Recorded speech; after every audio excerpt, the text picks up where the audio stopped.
This is our final report from Århus in Denmark, where the racing is finished and the results are in.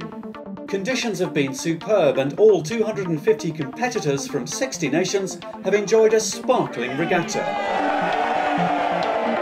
So many of these talented athletes will appear on Olympic podiums and America's Cuppers that it's hard to pick any out.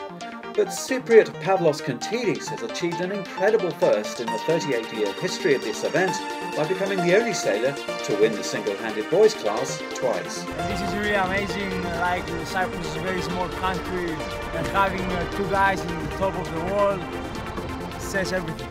The other Cypriot winner was in the RSX class. This victory is for me like a dream. I always like to win a match, especially a world match, world championship.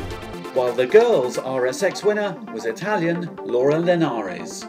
When I was 6 years old, I told to my father I want to be a champion, and finally I realized it's a youth championship, but anyway I'm really happy. The Bellet brothers from France won the multi-hull class. C'était notre principal objectif depuis un an qu'on se prépare en fait pour cette régate quand même.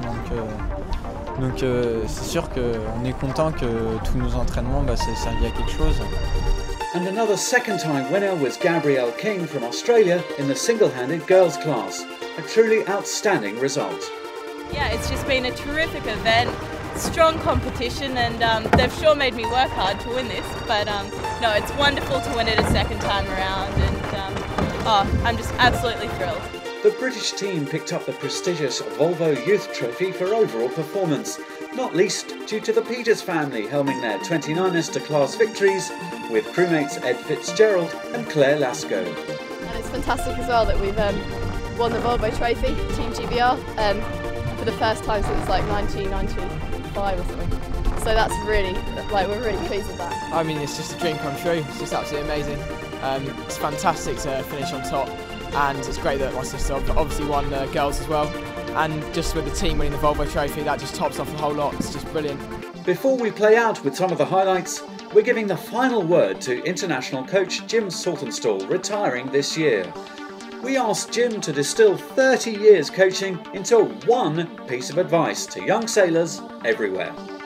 First key thing I would say really to all these youngsters is, first of all, enjoy the sport. I think that's the most important thing. And then secondly, consider your performance. But first of all, enjoy it. After all, it is the most challenging sport in the world.